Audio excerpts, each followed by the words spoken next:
Questionnement éthique, le podcast de l'association La Vie Active du comité de réflexion éthique.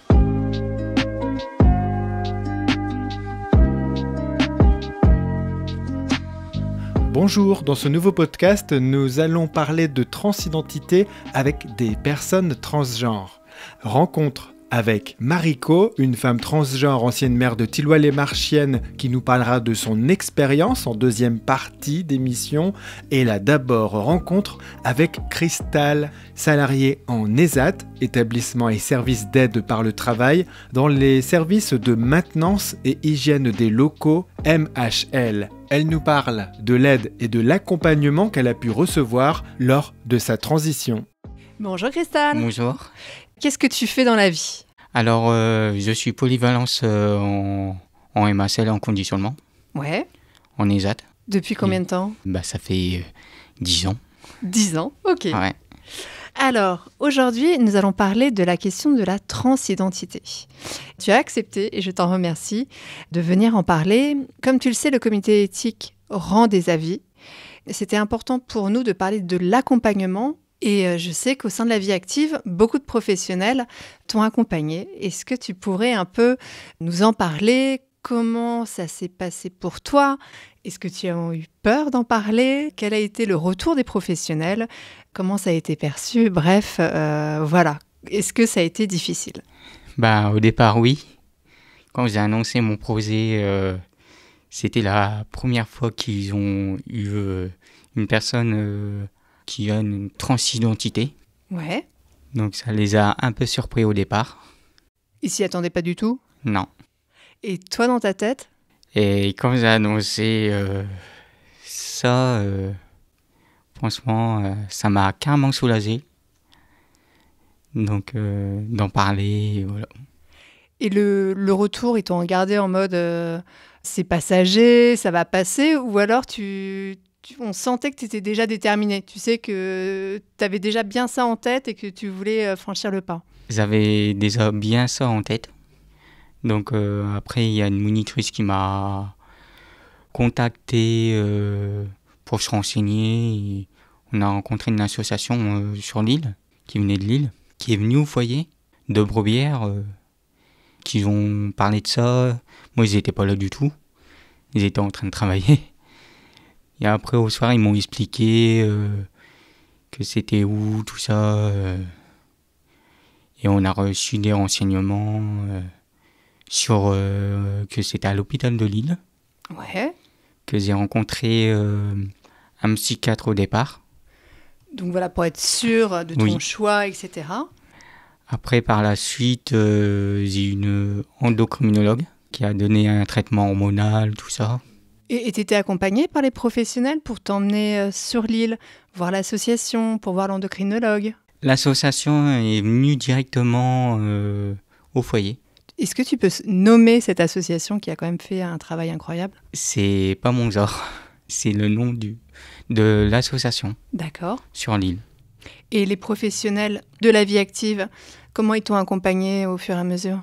Le premier jour que j'ai rencontré, j'étais tout seul avec le psychiatre. Et après, par la suite, on m'a accompagné, des moniteurs ils m'ont accompagné. On a parlé. Et quand tu as vu qu'ils prenaient ton projet de transition en sérieux, ça t'a fait quoi ? Ça m'a fait trop bizarre. Je me suis dit, waouh. Tu t'attendais à une bienveillance comme ça ou tu te disais, bon, comment ça va se... Une très bienveillance. Ouais. Donc j'ai été surpris et franchement j'ai aimé l'accompagnement que j'ai eu. Il y a toi et il y a aussi tes collègues ou là où tu vis. Comment ça s'est passé ? Parce que je pense pas que tu t'appelais Cristal à la base. Non, avant c'était Kevin. Ouais. Bon, au départ, au foyer, ils ont quand même mal pris mon projet, au départ. C'est... Quelques personnes qui sont parties dès en EHPAD. D'accord. C'était minimum 2 personnes. Et après, le reste, ils ont bien pris mon projet. Donc, tu étais bien accompagné et bien entouré ? Oui, ils étaient acceptés comme femmes trans au sein du foyer. Eh ben, c'est plutôt bien à entendre. Et au niveau au travail, quand tu travailles au MHL ? En MHL, j'ai été bien pris Ouais. par les autres, donc par mes collègues, tout ça, ils ont tous accepté. C'était en 2018 qu'ils ont tous accepté mon projet de transition. Tu leur en avais parlé ou comment ça s'était fait? C'était au fur et à mesure. Tu leur as dit bonjour, enfin, je souhaiterais qu'on m'appelle Cristal maintenant, ou, enfin, tu vois, comment t'as amené le sujet en fait? Quand j'ai expliqué à quelques personnes que j'allais m'appeler Cristal, ça a été accepté par les autres. Il y a eu là aussi le directeur qui m'a accompagné, Denis Caron. Et il t'a accompagné comment? Il m'a accompagné, il avait un discours à expliquer, Ouais. qui avait expliqué, et voilà. Ce que tu racontes, on voit que la plupart des gens, même s'il y a eu un peu des personnes qui ne l'ont pas accepté, tu as été très bien entouré. Oui, Est-ce que tu sais que c'est une chance ou pas? une très belle chance. Est-ce que tu as discuté avec d'autres personnes qui étaient en transition comme toi ou... Une personne en séjour adapté Ouais. qui m'avait expliqué qu'il se sentait pas bien dans son corps, donc il savait pas quoi choisir, s'il était homme ou femme. Donc il m'avait expliqué ça quand j'étais en séjour adapté une fois pendant les vacances. Et toi aujourd'hui, au niveau de la transition, t'as terminé ton chemin ou il te reste encore des choses à faire? J'ai fait l'opération, tout ça, Ouais. pour devenir une femme, une vaginoplastique. Ouais. J'ai fait. Là, j'ai un traitement hormonal que ça a vie. Et tu te sens bien? Très bien. T'es heureuse? Très heureuse. En tout cas, je suis très contente pour toi que tu te sentes bien. Pour des personnes qui peuvent t'écouter en disant, voilà, comment tu as fait ce cheminement. Est-ce que ça fait très longtemps que tu te sens femme? Est-ce que tu t'es posé des questions? Toi, tout ce travail, je pense pas que tu t'es réveillée un matin en disant, tiens, ça serait bien que je sois Cristal. Je me suis posé des tas de questions. Et franchement, maintenant, j'ai très bien réfléchi à ma décision. Depuis l'âge de mes 15 ans, que je me suis rendu compte que je voulais devenir une femme. C'était dans ta tête, c'était ancré? Oui. Est-ce que ça aurait été possible sans que les professionnels t'accompagnent Quand je suis rentré au départ à la vie active, j'ai été fort timide. Ouais. Donc, j'aurais eu des difficultés. Parce qu'il faut quand même beaucoup de courage pour annoncer Oui. aux professionnels je veux qu'on m'appelle Cristal et je veux faire des opérations. Oui, exactement. Non, t'as une sacrée force, hein? Oui. Et est-ce que tu aurais des conseils à des personnes qui t'écoutent, qui se posent des questions, si ça peut aider aussi d'autres personnes? Moi, je conseille à quelques personnes de très bien réfléchir. Ouais. Parce que, C'est lourd quand même comme Ouais, c'est opération. lourd. Ouais. Et de ne pas regretter s'ils font une transition. J'aimerais aussi revenir, il y a nos professionnels, ça on l'avait vu dans notre avis éthique, et qu'il faut aussi se tourner vers des associations spécialisées. Je ne sais pas ce que tu en penses, mais tu vois, à la vie active, sur cette problématique-là, on n'est pas des spécialistes, et ils ont eu la bonne idée, les professionnels, de se tourner vers l'association sur l'île. Oui, exactement. Et ils t'ont apporté quoi d'intéressant en tout cas? Franchement, ils ont réalisé mon rêve. Donc voilà. Non, mais en tout cas, on te sent bien. Oui. C'est chouette. Je suis heureuse. Ça se voit. Merci beaucoup. De rien. Merci.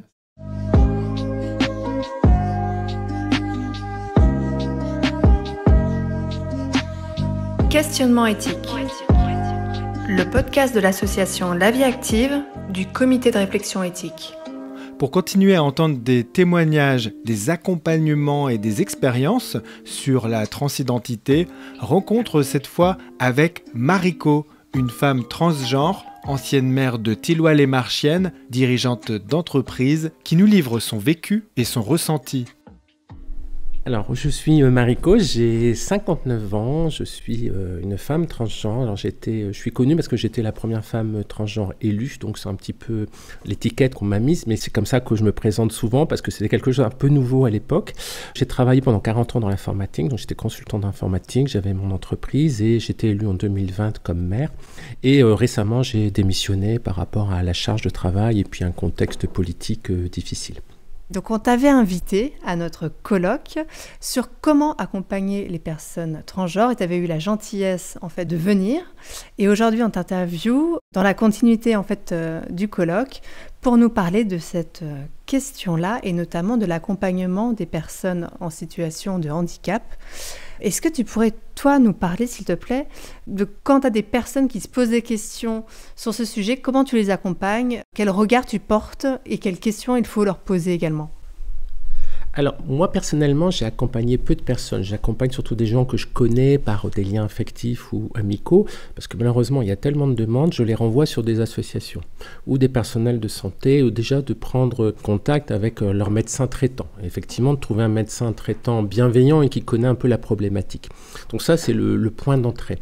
Personnellement, moi, je ne fais pas parce que je ne suis pas personnel de santé. Je n'ai pas forcément les compétences pour accompagner psychologiquement des personnes qui sont en très grande souffrance et en très grande fragilité psychologique, puisque j'ai pu constater par rapport à toutes les personnes qui m'ont contacté qu'il y avait beaucoup de comorbidités sur des personnes neuroatypiques, notamment de l'Asperger, des personnes dépressives, du TOC aussi, des personnalités qui étaient déjà extrêmement fragiles par un contexte général. Donc c'est vraiment un accompagnement pour moi est vraiment important. Ce n'est pas que de l'autodétermination. Si c'était que ça, il n'y aurait pas de souci. Malheureusement, ces personnes-là, elles sont souvent dans un contexte de violence physique, psychologique, un contexte familial complexe. Donc un support psychologique, pour moi, est indispensable. Voilà, je pense que c'est fondamental et je pense que les personnels de santé doivent comprendre ça. C'est que souvent, c'est des personnes qui sont en très très grande fragilité. On a quand même un taux de suicide qui est assez élevé avec 50% des jeunes trans qui font des tentatives de suicide. Et même quand ce n'est pas des suicides, on a de la mortalité par des violences, des jeunes trans qui sont violentés, agressés ou qui... Voilà. C'est vraiment un problème de santé. Alors, ce n'est pas non plus un problème d'une ampleur énorme. On estime que la population trans est 0,1% de la population. C'est beaucoup et pas beaucoup à la fois. Alors maintenant, on a l'impression pour certaines personnes qu'il y a eu un effet de mode. Non, simplement, les personnes avant se cachaient. Maintenant, il y a une prise de conscience, donc les personnes ne se cachent plus, savent qu'il y a des personnels de santé qui peuvent les accompagner. Donc maintenant, on commence à voir les vrais chiffres. Et les chiffres sur l'ARS, on en a par rapport au traitement, notamment au traitement hormonaux, et on est de l'ordre de 300 à 600 enfants qui sont suivis par an. Donc ce n'est pas non plus quelque chose d'extrêmement important. Je reviens sur ce que tu as dit. Effectivement, nous, à l'association La Vie Active, il y a des personnes qui se posent des questions et quand vraiment on sent que le sujet est vraiment ancré, que ce n'est pas une question comme ça, que c'est un cheminement qui date de longtemps, on n'est pas capé pour les accompagner et effectivement on les renvoie dans les associations. Est-ce que aux alentours de l'île Arras, tu as des associations en tête? Alors, malheureusement, il n'y a pas beaucoup d'associations. Il y a des annuaires qui existent, il y a des petites associations, alors essentiellement sur les grandes villes. Il faut se rapprocher des centres LGBT qui ont toutes les adresses. Il y a un désert médical en France et c'est encore pire sur ces sujets-là. Donc c'est très difficile. Et dans certaines zones, moi je connais des parents, ils sont désemparés, ils ne savent pas quoi faire avec leurs enfants parce qu'avec ça se lient des problématiques de scolarisation, d'échec scolaire, de rejet de la famille. Enfin, c'est une problématique qui est assez importante, qui touche tous les aspects de la vie. Ce n'est pas qu'une problématique de transidentité. Donc aujourd'hui, il y a énormément à faire. Le conseil que je donne vraiment au personnel de santé qui ne se sentent pas armés ou pas compétents, c'est d'abord d'écouter et de rassurer. Déjà de sentir qu'on n'est pas seul. C'est déjà une bouée de sauvetage que vous lancez à un jeune qui peut être en train de sombrer. Donc pensez à ça, une bienveillance, une parole bienveillante mais prudente, c'est déjà la première étape. Mais ça à tous les niveaux des personnels de santé, y compris les endocrinologues, les médecins, les gynécologues. Il faut de la bienveillance et quand on ne sait pas, essayer de trouver un confrère qui sait ou s'informer, mais de ne pas dire c'est pas mon problème, allez voir ailleurs. Ça c'est important parce que là, vous venez peut-être de faire sombrer quelqu'un ou de sauver une vie. Écouter, rassurer.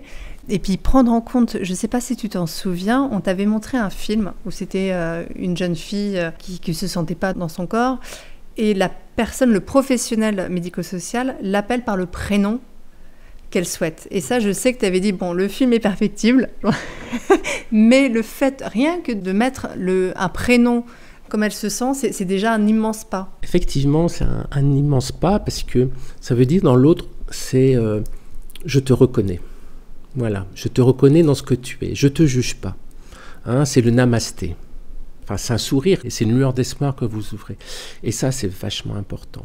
Moi, je vais vous faire part d'une expérience personnelle qui était... moi, à l'époque, il y avait personne qui connaissait. Donc, on m'avait conseillé une sexologue qui m'a peut-être sauvé la vie. Voilà, j'étais la voir. Elle m'a dit, ne vous inquiétez pas. Vous êtes juste une personne différente, c'est tout. Voilà. Vous n'êtes pas plus anormal que des gens qui gueulent pendant 2 heures dans un match de foot, ivres sur un ballon qui... Voilà. Dit, chacun sa vie, tant que ça vous concerne et que vous avez une vie normale, personne n'a à vous juger. Vous êtes juste une personne qui est différente. La première humanité, c'est de dire simplement, nous sommes tous différents, nous avons tous des expériences de vie différentes et on n'a pas à juger. Et cette personne-là, elle était d'une bienveillance extrême. Et malheureusement, après, je l'ai perdue de vue. Elle est partie à la retraite. J'aurais tellement, après coup, pouvoir la remercier. Parce que c'est elle qui, peut-être, ce jour-là, m'a sauvé la vie. La question de l'humanité et de la tolérance, ça, je sais que c'est un sujet qui te touche. On est tous humains et en fait, c'est regarder au-delà de la personne et quand bien même que... C'est l'humain. Enfin, je ne sais pas si tu vois ce que je veux dire. Oui, tu as tout à fait raison. Ça reprend 2 catalogues de valeurs. D'abord, le catalogue de valeurs chrétiennes, qui pour moi sont importantes. Alors aujourd'hui, c'est délicat d'en parler sans être tout de suite taxé. Mais bon, moi je pense que les valeurs d'amour, de compassion, de pardon, de ne pas juger est importante. Mais c'est aussi les valeurs laïques de la République. Ça aurait pu être liberté, égalité, fraternité ou liberté, égalité, solidarité.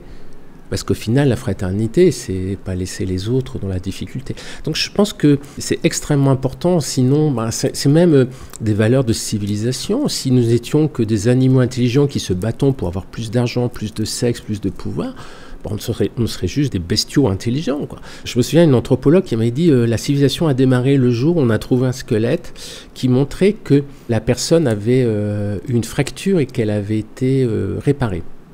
C'est-à-dire que quelqu'un avait pris soin de lui. Donc, lui avait mis une attelle, l'avait certainement nourri pendant ce temps-là. Elle a dit la civilisation a commencé à ce moment-là. Moi, c'est tellement vrai, quoi. Donc, je pense que la protection des personnes trans, c'est pas seulement quelques milliers de personnes en France ou à travers le monde qu'il faut aider. C'est bien plus que ça, c'est sauver notre humanité. Quelque part, c'est dire si on n'est pas capable de faire ça, après c'est qui ? On va les gens trop gros, trop grands, trop petits, trop vieux. Enfin, je pense que c'est juste une question d'humanisme. La question finalement de la transidentité ou quoi que ce soit, l'humanité dont on parle, de la bienveillance, vient bien au-delà de ce sujet. Quand tu parles des personnes obèses, etc., en fait, c'est finalement le regard de l'autre et de la différence dans notre société. Et c'est pour ça que ça me... Tu vois ?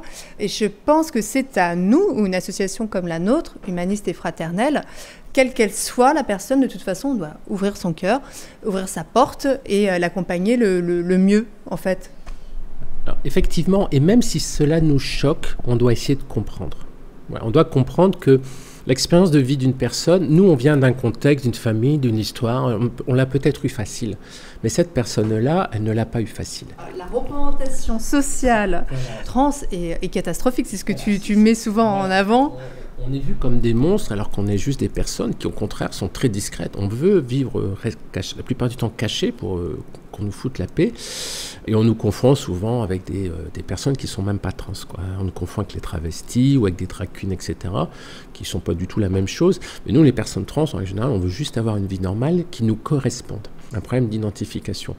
Et déjà, on subit une double violence parce qu'on a intériorisé les codes de la société, donc on a une transphobie intériorisée, c'est-à-dire on arrive à nous détester nous-mêmes, à détester ce que l'on est, à détester notre image, à détester ce qu'on ressent. Donc déjà, on s'autodétruit par la pression de la société. Et si on sort de ça, qu'on arrive à se reconstruire, à s'assumer, c'est la société qui nous le fait payer très cher. C'est vraiment la double punition. Et ça, les gens ne le comprennent pas. Et c'est pour ça que beaucoup de trans se suicident. Et des fois, quand vous avez un jeune qui s'est suicidé et que les parents ne comprennent pas, il était normal, ou elle était normale, etc. Tout allait bien. Et puis un jour, l'enfant se suicide. Et on dit, mais qu'est-ce qui s'est passé ? On ne sait pas. Ne cherchez pas, c'est souvent un problème d'identité.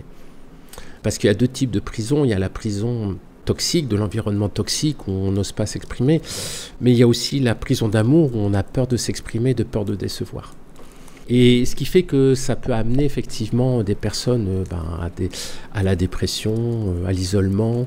J'en ai vu qui sont dans l'isolement, dans l'autodestruction et puis dans le suicide, quoi. Là, on parle de l'importance du miroir social, le regard. Donc, il y a le regard que l'on porte et qui peut être très dur et pas assumé. Comme tu dis, on se retrouve comme un monstre. Et le regard que les autres portent, et c'est ce regard-là, quand on est professionnel, qui est d'autant plus important. Je crois que c'est toi qui as employé le miroir social lors d'une interview. Effectivement, moi je dis toujours, chez les trans, il y a 2 miroirs. Il y a celui de la salle de bain, où on se regarde, où on veut renvoyer l'image qu'on attend.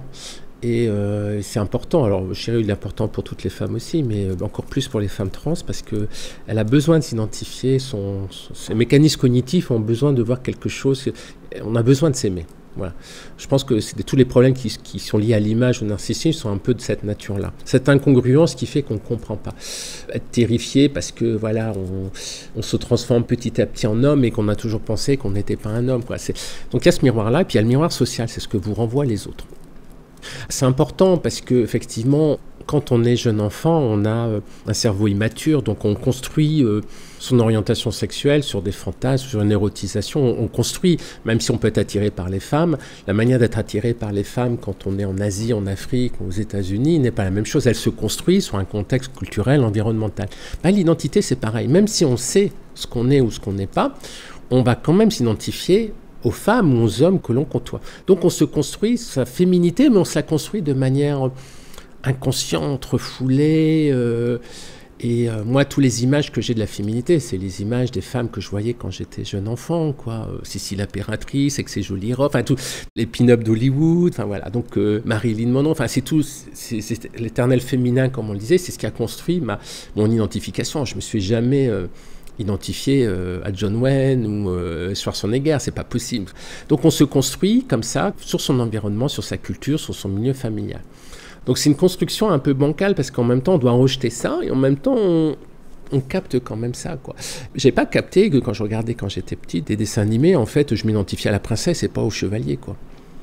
Donc c'était après quand la prise de conscience, je dis, ouais, que c'est un peu strange, quoi. C'était voilà, mes rêves n'étaient pas les rêves des petits garçons, c'était donc on se construit après et puis et on se construit aussi cette image sociale, c'est aussi par rapport au stéréotype que la société renvoie. Alors on dit stéréotypes de genre, alors oui, stéréotypes, oui, ils existent effectivement. Classiquement, on considère qu'une femme a plus des cheveux longs qu'un homme. Il y a beaucoup d'hommes qui ont des cheveux longs, mais c'est un stéréotype, ils ne sont pas toujours rigoureux, voilà, bon. Puis ils évoluent avec le temps. Mais c'est vrai que les stéréotypes existent. Mais je pense qu'ils doivent exister parce que c'est ce qui permet l'identification sociale, en fait. Bon, et d'où la notion de genre. Effectivement, le genre, c'est à la fois l'apparence, c'est aussi le rôle social, sa façon de se comporter, etc. Et pour moi, c'est la déclinaison qui va du sexe au dimorphisme sexuel, à l'orientation, l'identité, et finit jusqu'au genre. Et donc, on se construit là-dessus. Et donc, c'est aussi ce que nous renvoie. Donc, on a envie aussi, bizarrement, même si je me dis, allez, bon, là, je suis une femme, je mets une robe, moi, je ne suis pas super jolie, mais je m'en fous. Mais on a quand même besoin du miroir de l'autre, d'être reconnu en tant que tel. C'est important. Et d'ailleurs, quand on a vécu dans les deux mondes, on se rend compte qu'effectivement, l'interaction homme-femme, femme-homme, homme-homme, femme-femme n'est pas la même. Il y a bien quelque chose du miroir social ou d'interaction. Et ça, c'est important. Et donc, quand le miroir social vous renvoie que vous n'êtes qu'un monstre, un psychopathe, un machin, vous habillez en femme pour aller violer les femmes dans les toilettes. Citez-moi un cas où c'est arrivé. Enfin, je sais pas, quoi. Vous avez plus de chances d'être violé par votre moniteur de tennis ou votre curé. Voilà. Statistiquement, regardez les chiffres. Vous avez plus de chances d'être violé par un homme hétéro blanc que par une jeune femme trans. Enfin, c'est délirant, mais voilà. Donc, c'est le miroir social qu'on nous renvoie, c'est celui du monstre. Dans le monde du handicap, la question de la différence, on se le prend en pleine gueule. Parce que la vie est déjà compliquée quand on a un handicap. Et quand on a un handicap et qu'en plus on se pose des questions sur son identité, je pense que ça doit être encore plus dur pour ces personnes-là. Oui, je pense. Alors, le rapprochement avec l'handicap est intéressant, effectivement, dans le droit à la différence et d'être respecté comme on est. Ça, c'est important, quel que soit le handicap. Mais dans le problème de la transidentité, c'est que c'est un handicap qui aussi, on est le miroir de l'autre. C'est-à-dire qu'on interpelle l'autre dans son orientation et dans son identité. Une personne handicapée, la personne dit c'est une personne handicapée, mais elle ne l'interpelle pas dans ses processus cognitifs de libido et d'ego. Donc je pense que la personne trans, elle crée... Alors c'est très amusant, mais on dit souvent que les personnes trans ont de la dysphorie de genre. Mais en fait, la plupart du temps, c'est les personnes en face qui ont de la dysphorie de genre, parce qu'elles n'acceptent pas ce décalage entre ce qu'elles voient et ce qu'elles perçoivent. Et donc ça crée forcément une tension. Parce que même le personnel de santé, même s'il est honnête, même s'il est bienveillant, il peut avoir ce sentiment de dysphorie en disant je vois une personne qui se dit femme, mais je l'aperçois comme un homme parce que son passing n'est pas bon, parce qu'elle n'a pas encore fait les opérations, parce que la personne est maladroite. Et donc ça crée forcément un malaise. Alors je tiens à rassurer, pour moi ce malaise, il ne faut pas culpabiliser, il est normal. Parce qu'aujourd'hui, ça va interpeller le médecin dans ce qu'il est lui-même. Il va interagir inconsciemment. Et le médecin va s'apprêter à parler à un homme et une femme, mais il y aura un décalage. C'est comme si vous lisez les lettres bleues mais écrites en verte, faites le truc, écrivez bleu en écriture verte, vous allez avoir un malaise, parce que votre cerveau, il voit deux informations. Il lit bleu, mais il voit vert, ou inversement. Et donc, vous allez avoir une dissonance, voilà, une dysphorie. Ben là, c'est pareil, vous allez avoir quelque chose que votre cerveau ne sait pas analyser, parce qu'il n'a pas l'habitude. Si vous voyez un homme qui ressemble à une femme avec des plumes, des paillettes, vous n'allez pas avoir une dissonance. Vous allez dire, oui, c'est une drag queen ou c'est le carnaval de Rio. Parce que votre cerveau a, dans son référentiel, des identifications. Mais si la première fois, il voit une personne trans, il risque de ne pas comprendre, puis d'avoir une réaction peut-être de recul, etc., instinctif. Comme moi, j'en ai eu une fois sur un collègue qui avait une grave maladie qui défigurait son visage. Effectivement, c'est difficile de ne pas avoir un sentiment de recul. Puis après, je travaillais avec cette personne, je ne voyais plus son handicap, je ne voyais plus que la beauté intérieure de cette personne. Mais la première impression que j'ai eue, elle a été comme ça. Et je m'en voulais parce que je dis, ouais, mais en même temps, c'est difficile. Donc, je pense qu'il faut ne pas culpabiliser si on a L'essentiel, c'est de vouloir avancer avec la personne et d'être le plus bienveillante possible. Et de ne pas culpabiliser là-dessus, ça peut être normal, mais ça viendra avec l'habitude. Après, on commence à intégrer ces codes-là. Quand on voit une personne non-binaire dans la rue, on dit tiens, c'est une personne non-binaire, on n'est plus choqué. Quand on n'en a jamais vu, on dit bah, c'est un garçon, c'est une fille, c'est quoi, c'est machin, bon non, je ne sais pas, et puis on a interpellé.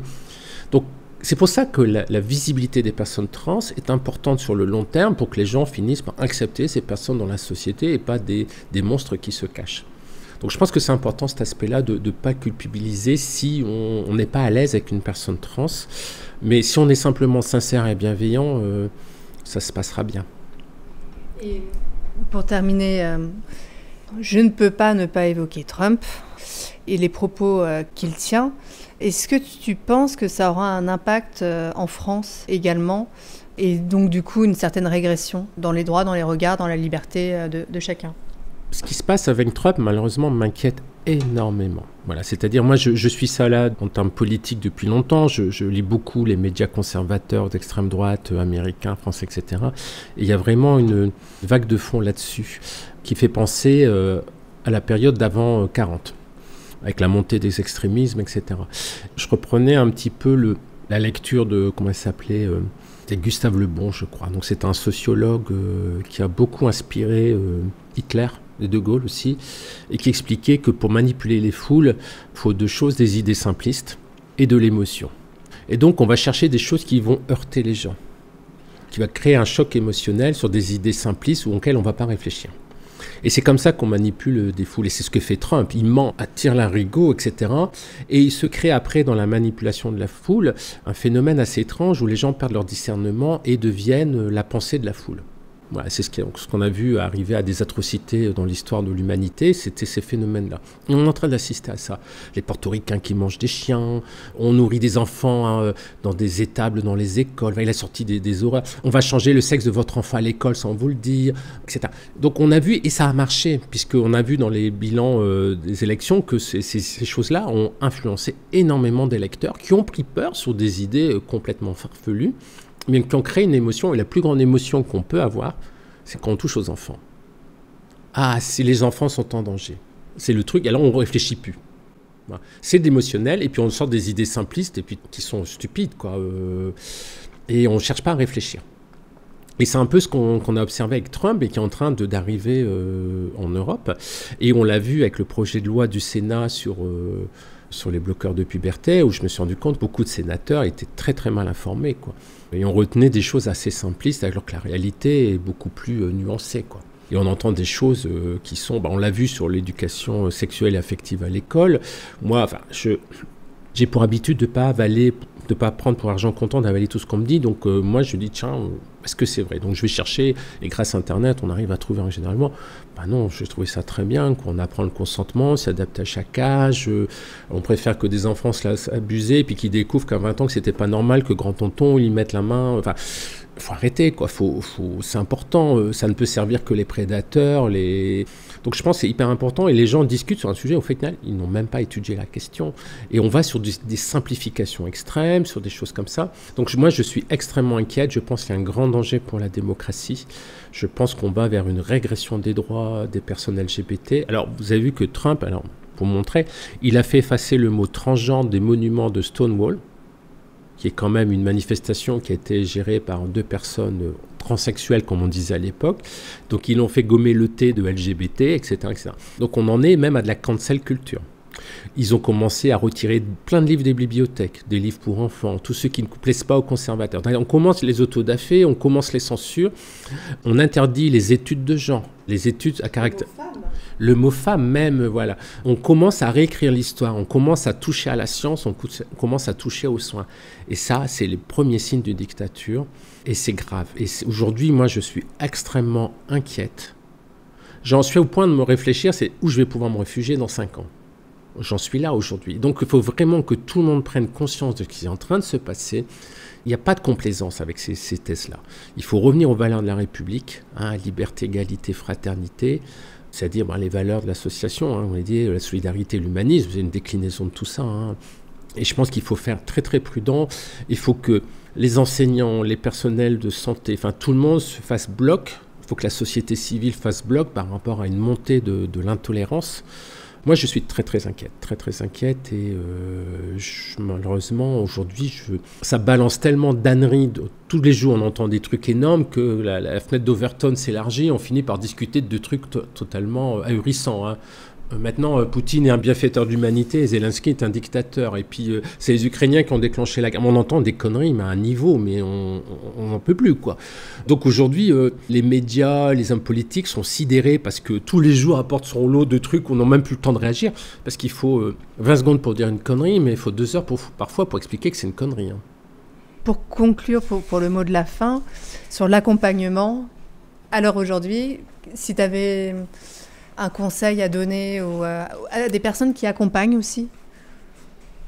Alors, pour moi, vraiment le point d'entrée, ça doit être le médecin traitant. Il faut vraiment trouver un bon médecin traitant qui est bienveillant, qui va reprendre la problématique, qui va être à l'écoute. Et après, il faut associer ça vraiment à un accompagnement psychologique pour avoir une approche systémique, une approche de la famille, parce que parfois, il faut aussi accompagner les parents qui sont... dans une espèce de stress, de deuil mal géré, etc. Je pense que c'est important de voir l'ampleur. Donc, un bon médecin généraliste, un bon psychologue qui pourra accompagner l'enfant. Après, si la personne n'en a pas besoin, il n'y a pas de souci. Malheureusement, beaucoup de jeunes en ont besoin. Et alors, beaucoup d'associations leur disent « Mais non, c'est ton problème, c'est toi qui détermine. » Non, on a besoin d'aide. Moi, j'aurais aimé avoir cette aide-là à l'époque.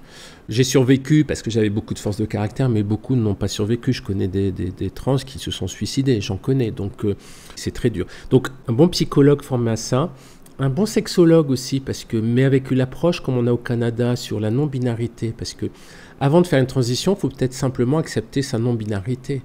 On peut chercher un équilibre entre, oui, on peut être un homme avec personnalité féminine, et il y a peut-être un équilibre à trouver avant de faire la transition et envisager ensuite la transition si c'est pas satisfaisant. Mais il y a peut-être aussi travailler sur la non-binarité, voilà, et faire accepter qu'il y a peut-être des gens qui ont besoin d'un entre-deux où ils se cherchent, où ils évoluent, et ils feront une transition ultérieurement. Mais déjà d'accepter la non-binarité, moi, c'est clair que je ne me sentais pas obligé de faire une transition sociale, mais c'est la société qui me l'a imposé, parce qu'elle n'accepte pas la non-binarité. Est-ce que tu pourrais expliquer ce que c'est la non-binarité, s'il te plaît ? Alors, la non-binarité, c'est un terme assez général pour les personnes qui estiment qu'ils ne veulent pas rentrer dans les schémas homme-femme, le schéma binaire. Voilà, puisqu'effectivement, entre la femme hyperféminine, la femme masculine, l'homme féminin, et puis le mâle alpha, on a toutes les variations. Hein, et puis, c'est pas parce qu'une femme aime la mécanique qu'elle n'est pas féminine. Donc, mais aujourd'hui, le modèle de la société, c'est une binarité, le genre, les stéréotypes de genre. Voilà.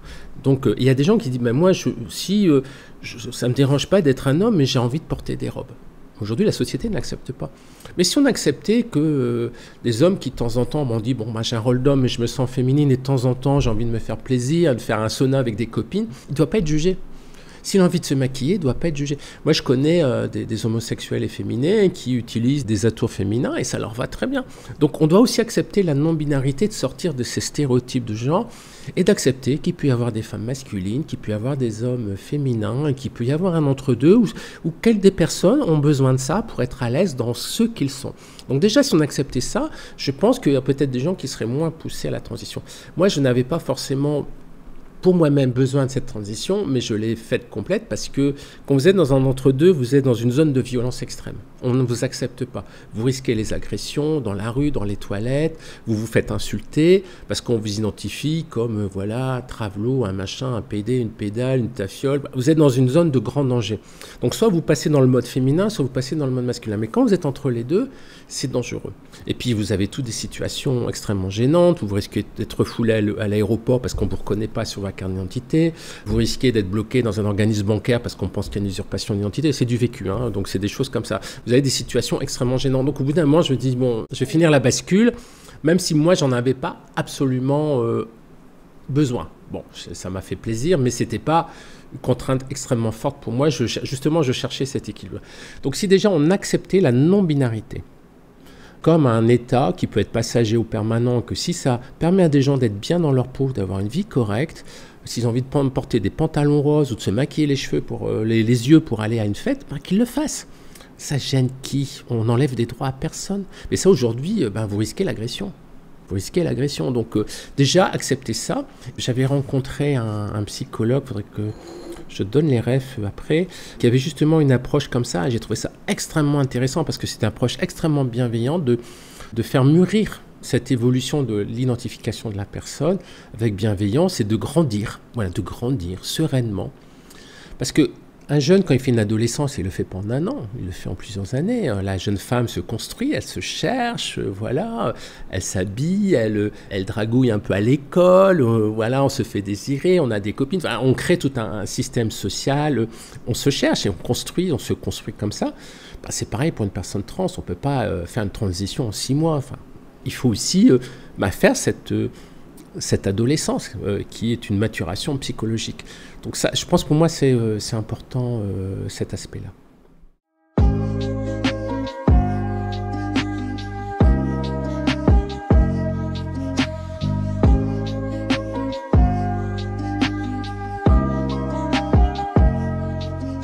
C'est la fin de ce podcast sur la transidentité avec à l'instant Mariko, femme transgenre, ancienne maire de Thilloy-les-Marchiennes et dirigeante d'entreprise. Et en première partie, vous avez pu entendre Cristal, salariée en ESAT dans les services MHL, maintenance et hygiène des locaux. À bientôt pour de nouveaux podcasts. Questionnement éthique. Le podcast de l'association La Vie Active du Comité de réflexion éthique.